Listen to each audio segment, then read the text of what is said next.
One of the coolest historic reissues that we've seen in the last few years from the house of Zenith coming up.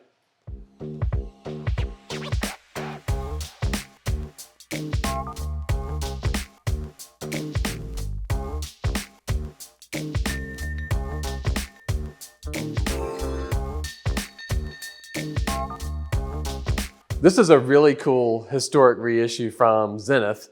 I'm really excited about this watch. It was only made in 1965, the original one. They only made 2,500 pieces. It was marketed by a Rome jeweler named Cairelli, and it was stamped on the back with the words Cronometro Tipo CP-2. So that doesn't really just fly off the tongue, but it is the designation for the Italian military that stated that it lived up to certain specifications they had for wristwatches. Well, they only made 2,500 of them. It was a hand-wound mechanical chronograph. It was one of the coolest watches in the Zenith catalog, and they finally reissued it starting in 2016. This one's a 2018 model, and I love this one because it's sort of a media-blasted stainless steel. It has a different sort of look and luster to it. There's nothing high polish here. It just has this sort of deep luster of something that looks like it's older than it is. The bezel on this one, it is bi-directional rotating, and it just has the feel of precision instrument. It feels great when you move it. That allows you to time one thing. It's not really a dive watch because it is bi-directional, so don't worry about it for diving, even though the watch is water resistant to 100 meters deep.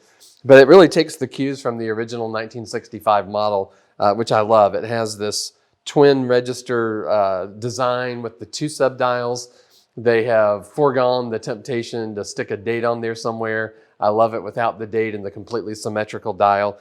Running seconds at 9 o'clock. The minutes counter for the chronograph at 3 only times up to 30 minutes. But if you want to time something longer than that, you just rotate the bezel to line it up with your minute hand, and now you can time something for 60 minutes with your bezel, or 2 events at the same time. One of the great things about this movement is that it is a flyback, which means that with a regular chronograph, you can see I've got the chronograph running right now. You can tell from the minutes counter as well that it's been going for a few minutes. You would have to stop here and then reset here. So if you were timing something that happens in sequence, like laps of a race, you would lose some time there, the amount of time that it takes to stop and reset. But on a flyback, I can just push this button and it jumps right back and continues timing without losing a beat. And of course, this is a lateral clutch column wheel chronograph. I mean, it just feels great, really snaps when you push those pushers. The pushers are the sort of vintage pump style. The dial itself is really interesting. It's kind of, mimics the almost pebbly effect of the stainless steel. It's sort of a rough looking dial that's lighter in the middle and gets darker at the edges. We've got it listed as a slate gray. It's just a really cool look, but for me, the main thing is the extreme legibility of the dial, the layout of it, which is really great looking, and the fact that they visually didn't really change anything from the original 1965 version. They stuck with the aluminum painted bezel insert, so it's not a modern ceramic because, of course, they didn't have ceramic in 1965, but they did go to a sapphire crystal, so I guess that's a concession there. On the case back, you'll see that it has the exhibition case back, and then it's showing off this beautiful El Primero movement.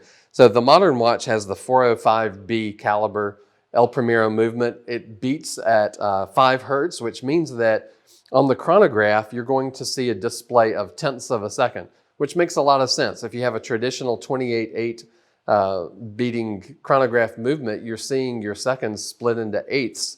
And frankly, what good is that? Nobody times any racing sport to the 1/8 of a second, or even worse if you're in a 21/6 beat movement and you're seeing sixths of a second. But it also makes, when you're looking at the chronograph hand or the running seconds hand, the way it moves, because it's 10 beats per second instead of 8, it really has a much smoother look than most other chronographs. It has about a 50-hour power reserve. Like I said, it's water resistant to 100 meters, scratch resistant sapphire crystal. So you get all of the modern conveniences of a modern watch with this absolute, almost perfectly reissued look from 1965 with this watch. And it really brings it all together for an affordable price tag as well. give us a call at Swiss Watch Expo. We'll be happy to go over all the details with you.